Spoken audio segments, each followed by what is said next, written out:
AM kitchen വ്ലോഗിൻ്റെ പുതിയൊരു വീഡിയോയിലേക്ക് എല്ലാവർക്കും സ്വാഗതം. ഇന്നത്തെ റെസിപ്പി പച്ച പപ്പായ കറിയാണ്. പപ്പായയും പരിപ്പും ചേർത്തൊരു കറി. അപ്പോൾ അതിന് വേണ്ടി ഒരു പപ്പായ എടുത്ത് നന്നായിട്ട് ഉടയണ പപ്പായയാണ്. അപ്പോൾ ഞാനിതിൻ്റെ തൊലിയെല്ലാം കളഞ്ഞെടുത്തു. ഇനിയിപ്പോൾ ഇത് ചെറിയ ചെറിയ കഷ്ണങ്ങളാക്കി ഒന്ന് മുറിച്ചെടുക്കണം. അപ്പോൾ മുറിച്ചെടുത്തിട്ട് കാണാം. അപ്പോൾ അതാ ഞാൻ പപ്പായ കഷ്ണങ്ങളൊക്കെ മുറിച്ചെടുത്തിട്ടുണ്ട്. ഒരു പപ്പായ മുഴുവനായിട്ടും എടുത്തിട്ടുണ്ട് കേട്ടോ, ചെറുതായിരുന്നു. അപ്പോൾ ഇതെല്ലാം കഷ്ണങ്ങളാക്കിയതിന് ശേഷം അത് കഴുകിയൊക്കെ വൃത്തിയാക്കി കുക്കറിലേക്ക് മാറ്റി കൊടുത്തു. ഇനിയിപ്പോൾ ഇതിലേക്ക് പരിപ്പും കൂടെ വേണം. അപ്പോൾ ഞാനൊരു കൈപ്പിടി അളവിലാണ് പരിപ്പ് എടുത്തിട്ടുള്ളത്, ഒരുപാട് വേണ്ട. അപ്പോൾ പരിപ്പ് ഒന്ന് കഴുകി വൃത്തിയാക്കിയതിന് ശേഷം അതും കുക്കറിലേക്ക് ചേർത്ത് കൊടുക്കുക. അതിന് ശേഷം നമുക്കിതിലേക്ക് ആവശ്യത്തിന് വെള്ളം ചേർത്ത് ഒരു 3 വിസിൽ വരെ വേവിച്ചെടുക്കാം. പപ്പായ പെട്ടെന്ന് വെന്ത് കിട്ടിയിട്ടുണ്ട്. നല്ലതുപോലെ നന്നായിട്ട് ഉടയണ പപ്പായയായിരുന്നു.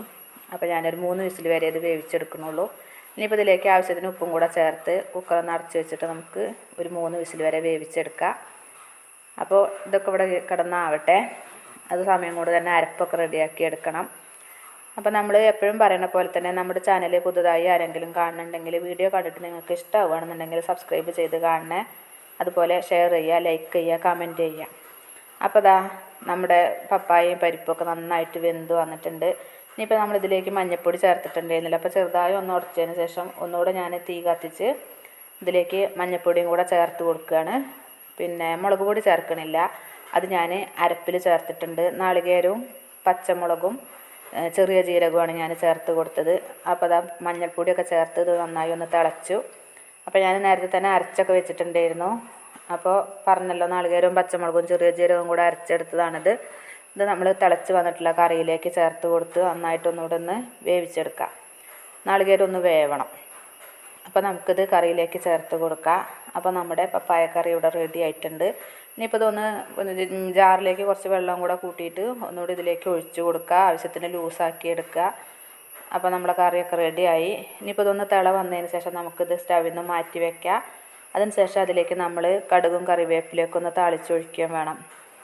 അപ്പോൾ ആ കറിയൊക്കെ ഞാൻ മാറ്റി വെക്കുകയാണ്. ഇനിയിപ്പോൾ ഇതിലേക്ക് കടുകും കറിവേപ്പിലയും താളിച്ചൊഴിക്കുക. അതിന് ചീനച്ചട്ടി അടുപ്പത്തേക്ക് വെച്ചു. അതിലേക്ക് 1 ടേബിൾ സ്പൂൺ വെളിച്ചെണ്ണ ഒഴിച്ച് കൊടുത്ത് നന്നായി ഒന്ന് ചൂടായതിന് ശേഷം ആവശ്യത്തിന് കടുകും കറിവേപ്പിലയും കൂടെ ചേർത്ത് കൊടുത്ത് അത് നമുക്ക് കറിയിലേക്കൊന്ന് താളിച്ചൊഴിക്കാം. നമ്മൾ പെട്ടെന്ന് തയ്യാറാക്കിയെടുക്കാൻ പറ്റും നല്ല ടേസ്റ്റുള്ളൊരു നാടൻ കറിയാണിത്. അപ്പോൾ ഇന്നത്തെ ഈ വീഡിയോ എല്ലാവരും ഒന്ന് ട്രൈ ചെയ്ത് നോക്കണേ. പപ്പായൊക്കെ ഒരുവിധം എല്ലാവരും കയ്യിലും ഉണ്ടാവുമല്ലോ. പിന്നെ നമ്മൾ വിഷമൊന്നും ചേരാതെ നല്ല നാടൻ ഹെൽത്തി ആയിട്ടുള്ളൊരു കറിയാണ്. അപ്പോൾ നമുക്ക് നമ്മുടെ കറിയിലേക്ക് നമ്മൾ താളിച്ചൊഴിച്ച് അതും കൂടെ ഒന്ന് ഒഴിച്ച് കൊടുക്കുക. അപ്പോൾ അതാ ഇന്നത്തെ നമ്മുടെ കറി ഇവിടെ റെഡിയായി. ഇതെല്ലാവർക്കും ഇഷ്ടമായി എന്ന് കരുതുന്നു. പുതിയൊരു വീഡിയോയുമായി അടുത്ത ദിവസം വീണ്ടും കാണാം.